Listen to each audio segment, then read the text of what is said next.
Today's guest is Dr. Leslie Bosch, and she left kind of a traditional corporate career to do something totally different, and that's be a coach. She got some training. She got her PhD. She actually juggled work and PhD school. That's crazy.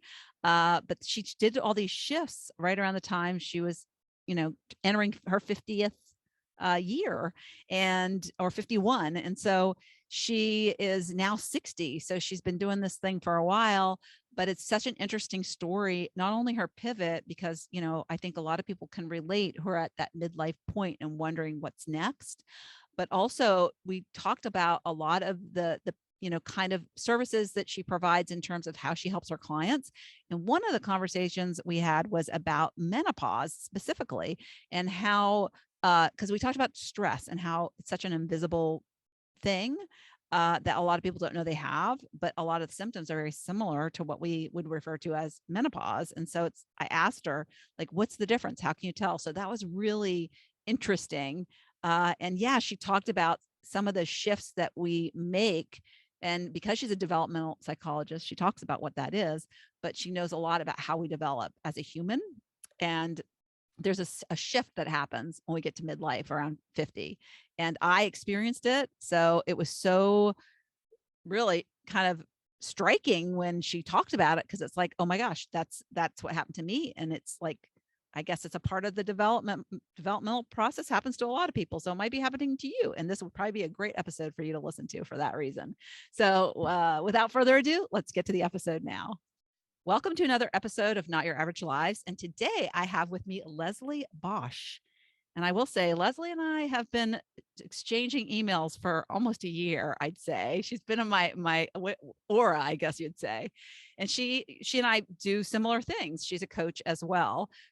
She is very, very trained. I will say she has a PhD. That's a tough thing. So she is actually Dr. Bosch. And she's a developmental psychologist. So she's going to tell us what that is, and a national board certified health and wellness coach. So let's talk and dig into, so she is okay with me saying her age. She's 60. She's a bit younger than me. And she pivoted at 53. So she's made this transition over 50. And so my ideal guest to come on here and share her story and inspire anybody who is in a place where they're not really lit up and they want to do something different to kind of go after it. So we're going to hear Leslie's story. So welcome to the show, Leslie. Well, thank you so much. I really appreciate the opportunity to be here. Yes. So tell me where you were at 53. Like, what happened in your life that you were like, I want to change everything? Because you have a music and acting background or something I saw on your application. So like, that is a little different, right? Yes. I feel like I'm definitely a good representative of your primary thing, that if you're not lit up, continue to look for that which really lights you up. And I've definitely done that a number of times in my life. I started out as a singing actress, and I even went to New York in an effort to try and pursue that. And then I got into, had to just get a job. And so I was an executive secretary working on Wall Street, and Wow. I did for a while. And so then did you do singing like gigs at night, or no. Gosh, tough business, huh? It's a tough business. And it's a tough business living in New York City. It's very challenging to make it there. Yeah. But I still felt. Yeah. So American Idol, I love American Idol and The Voice. And I guess those weren't around when you were you're young, trying to get a singing. Those are great. I get so passionate for those people. I mean, when I see somebody who is doing what they love and they just like, they lose themselves in that, it's really apparent when you have a singer and they really lose themselves in the song. Yeah. That is you get that connection, and you get that, I want to feel like that. And I think that's why I like those shows, Yeah. So, Absolutely. all right. So then you had to work on Wall Street. That was a different thing. You probably didn't like that too much. No, I didn't like that too much. I wasn't well suited to it. I loved living in New York City. That was amazing. And so then basically it's kind of crazy, but I decided that I really wanted to go back to school. I had always been like, an excellent student. And I really, believe it or not, again, in my naivete, I really thought I'm going to go back to school because I really want to know it all. I really want to have Yeah. like, the definitive like take on like knowledge. Mhm. And of course, just like my music career, that was like, yeah, right. So it's very, one thing a PhD teaches you is that no, you don't know it all. You basically come to really understand a little bit about a particular expertise, but really, it really helps you to understand exactly how big the world is and how many people really are out there really endeavoring to study like all the little intricacies. And So did you do that full time? Did you sink yourself into that PhD program, or did you juggle it while you were still working?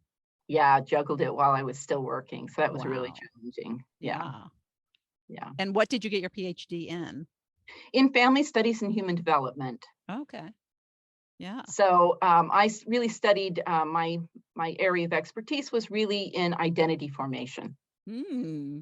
And especially, typically this happens when you're teenagers, but it does happen over and over and over again throughout the life cycle. So I really love, kind of helping people adapt to their new roles, essentially.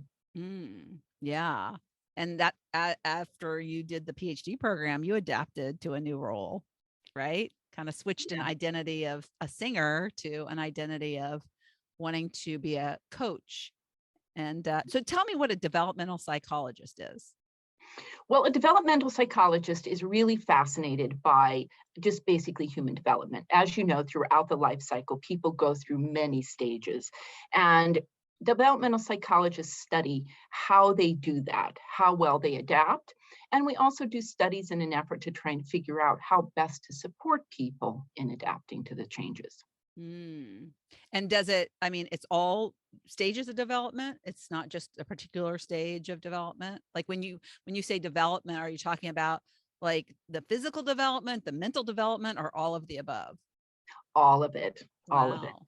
Yeah. So when I'm sitting with people, I'm always thinking about, well, I wonder what came before, I wonder what's going on now, and I wonder what's going to be coming next. So it really is just looking at it in terms of something that is unfolding over time and not just seeing people sort of stuck where they are right now. If that makes sense. Yeah. Recognizing a kind of bigger arc and also recognizing that they're also situated in a context.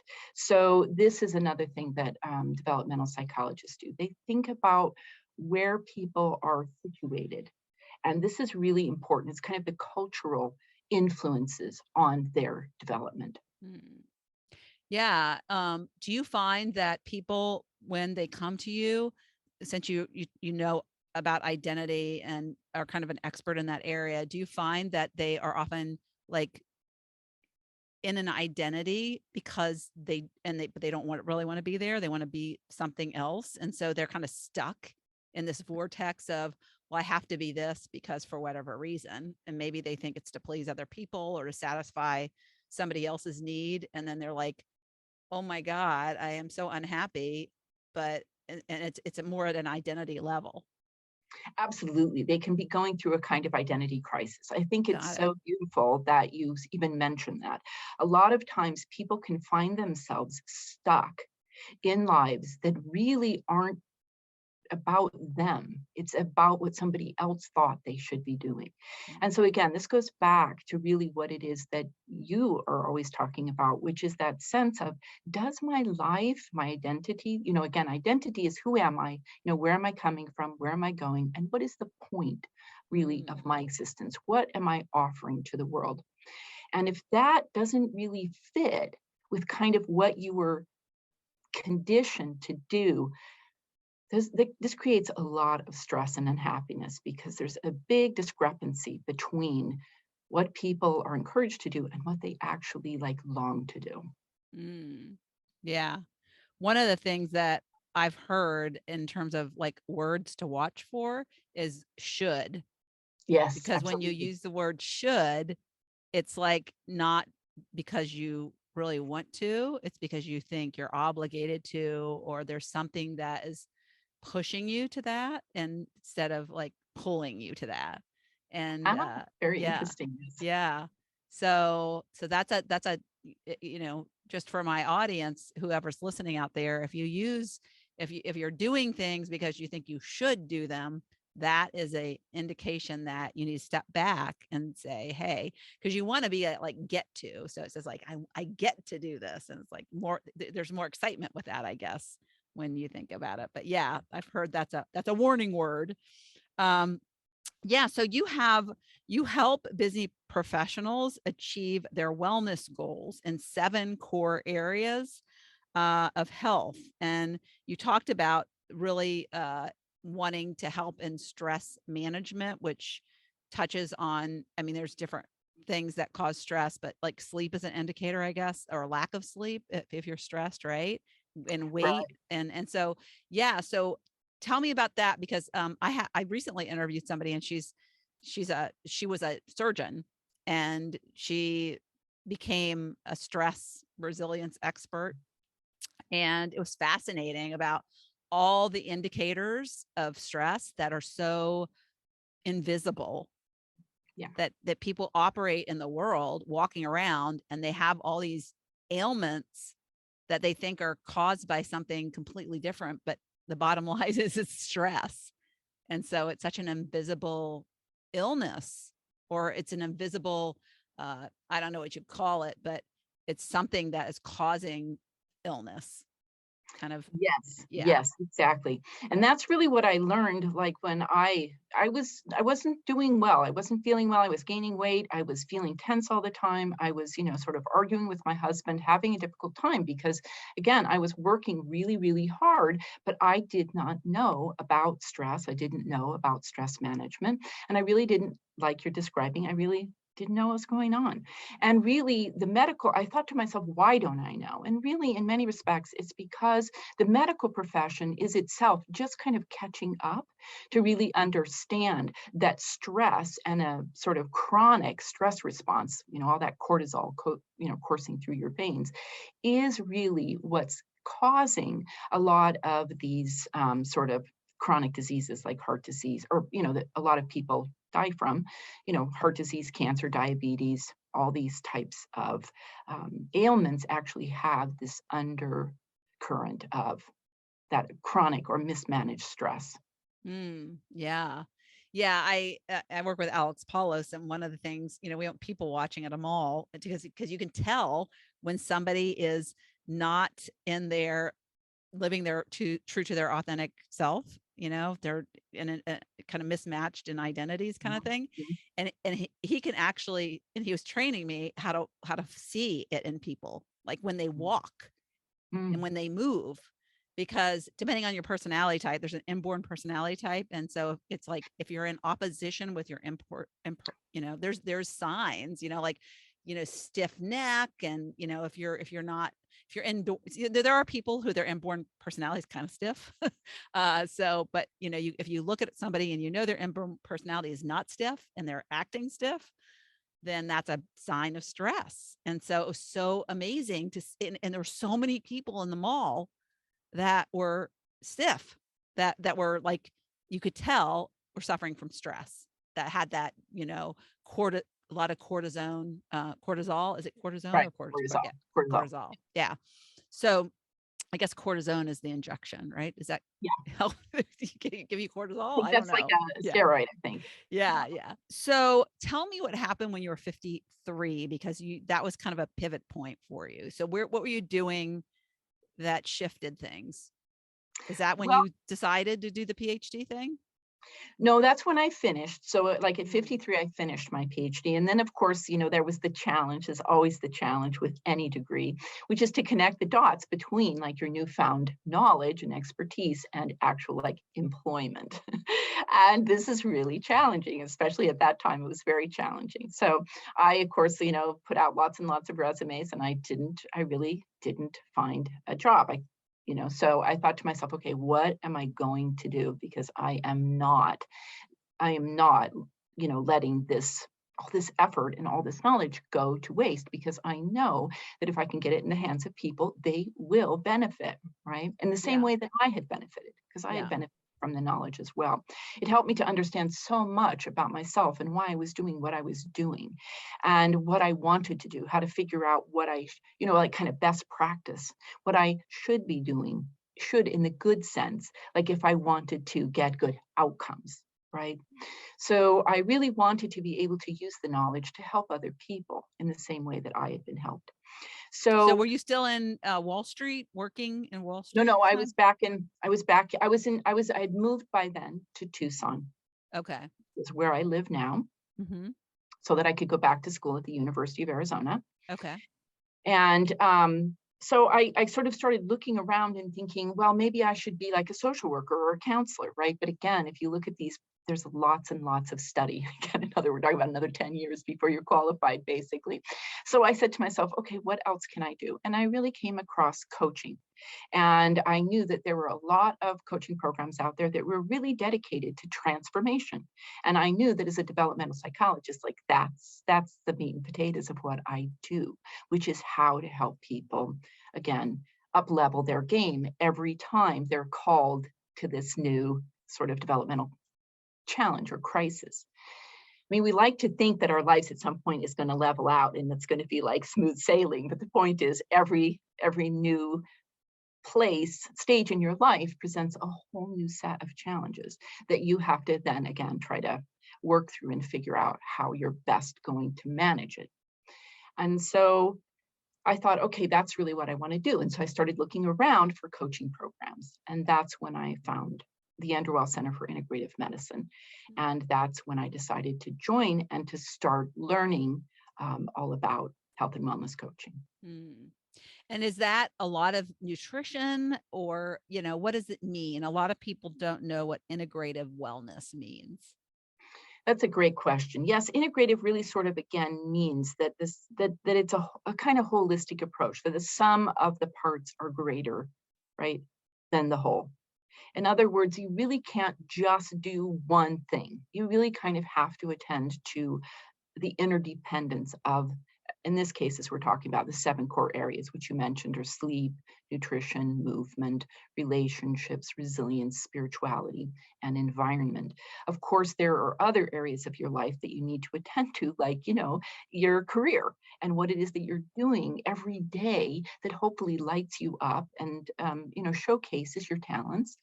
And then also your financial well-being that comes from that as well. But in the 7 core areas of health, those are the ones they really focus on. And yes, there's lots and lots of research built into that program that really, again, helps to specify best practice. So as a coach, I'm able to sort of see, well, tell me what you're doing, and then I can do the compare contrast and see what they should be doing in the good sense of the word, and then help to move them in the direction of best practice. Mm. Yeah. So somebody might be wondering, what led you to coaching?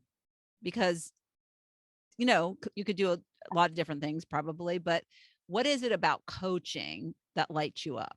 Well, I think what I love about coaching really is helping clients to sort of like break the code on whatever it is that's not working for them, and really helping them to sort of liberate themselves, as we said, from some of the ideas that really just aren't serving them anymore. And Mm. really help to empower them to sort of dig deep and feel inside of themselves what their ideas are and the direction that they'd like to go in, and then help them figure out how to clarify that and develop that, and then to create strategies, plans for how they're going to move in that direction.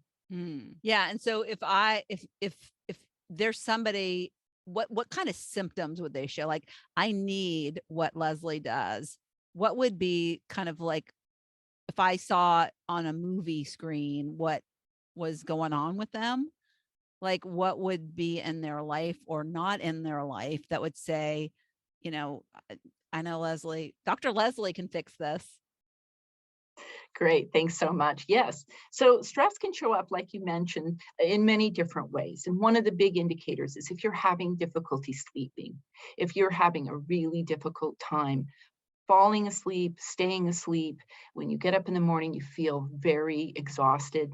This is an indicator that probably you're stressed. In other words, you're having that chronic stress response. You're not coming down, you're not de-stressing, you're not decompressing, such that you're able to kind of relax and fall asleep. And then you get up the next day and start it sort of all over again.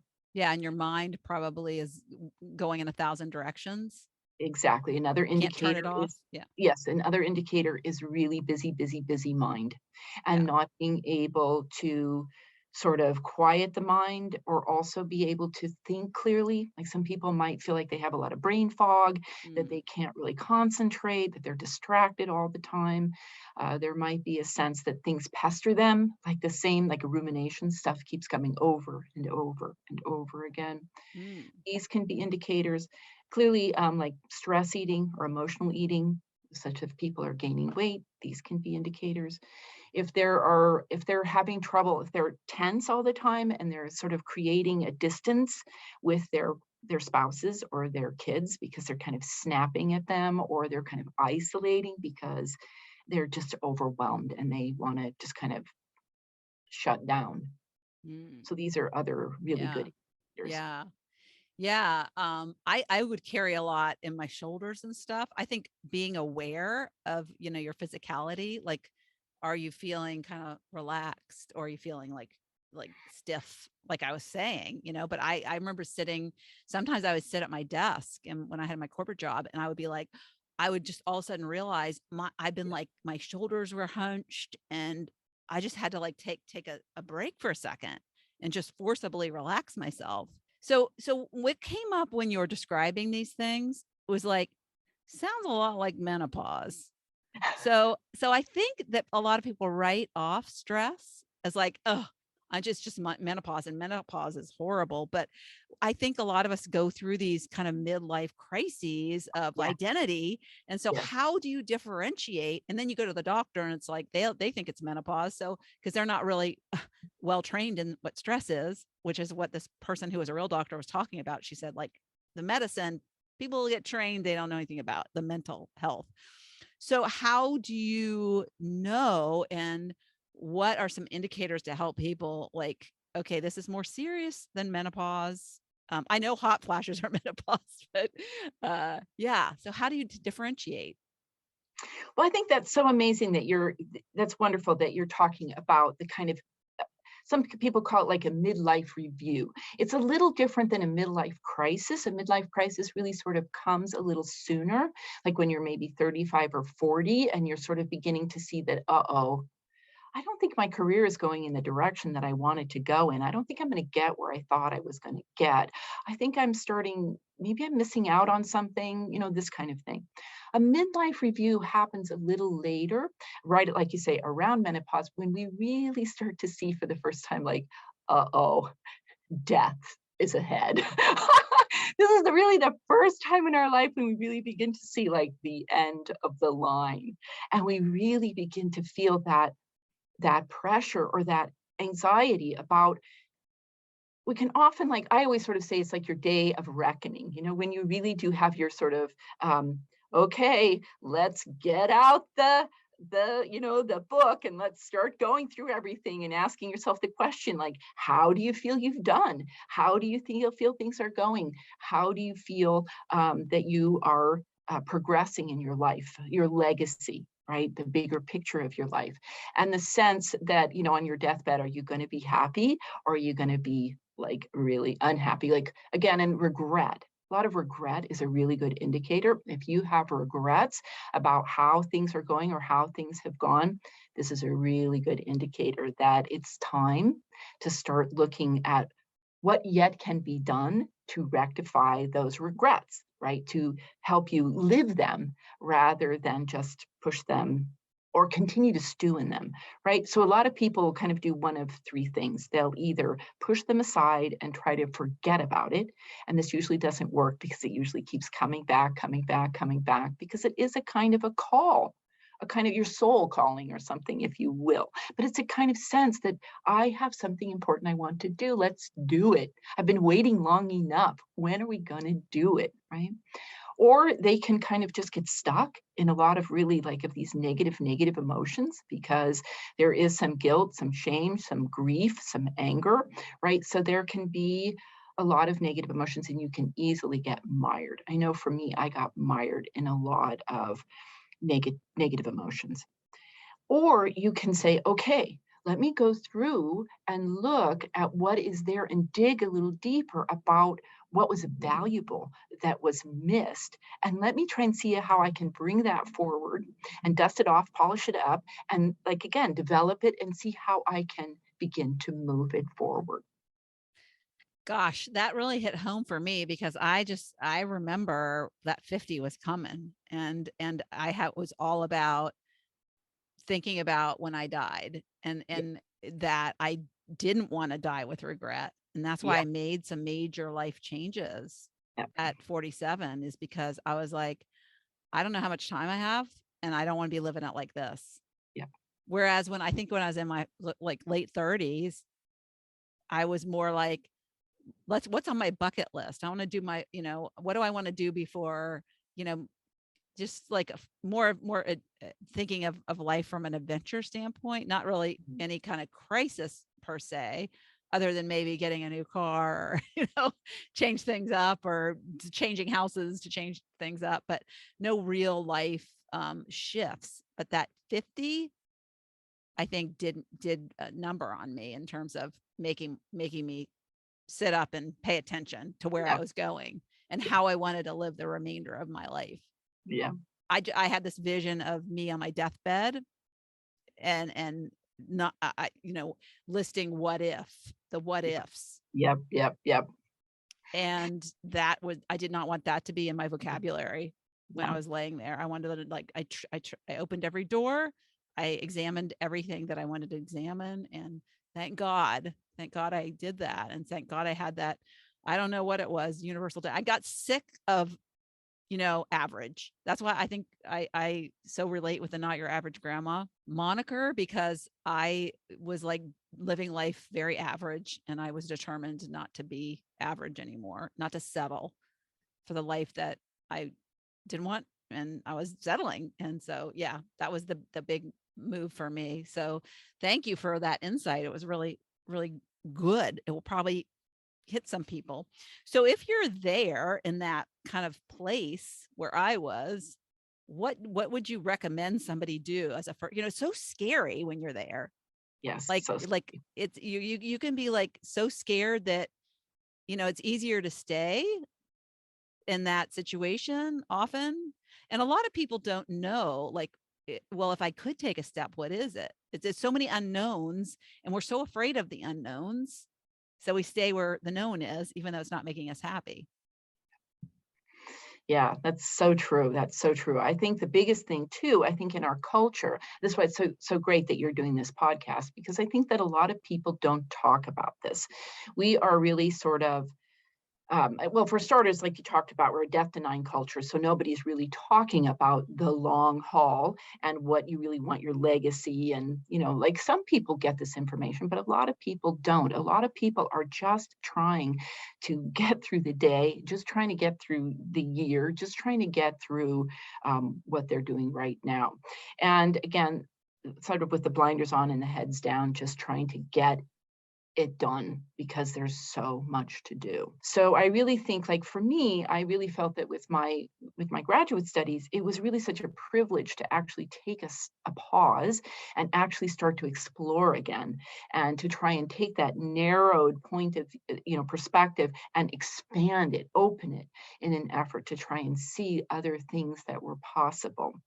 Of course, sometimes again, this can create, you can spot opportunities. And again, the opportunity cost can bring about a lot of grief, a lot of regret, a lot of discomfort. So the point is, it's a good idea to find somebody who really, and talk to somebody who really understands what it is, because not everybody will have this experience.